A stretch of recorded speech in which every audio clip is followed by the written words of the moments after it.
تاجیکستان. سلام علیکم به همه مردم تاجیک. سلام تاجیکستان.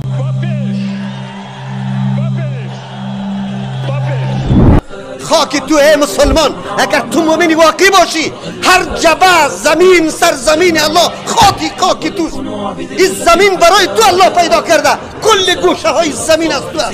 تو باید نظام الله را سر سرزمین حاکم بگردانی، مسئولیتی است. در یک خطه خواب بکن، نمازخوانی تشروع بکن، دیگه هر چی که میشه، اگر تعرض به ناموس میشه، اگر تعرض به دین میشه، اگر معامله و اتفاقات دنیای کفر سر مسلمان میشه، تو برای خود بگو که من از خاک خود دفاع میکنم. این دفاع کردن از این خاک این مرگ جاهلیت است. مسلمان سرزمینش کل زمین الله سرزمین مسلمان است.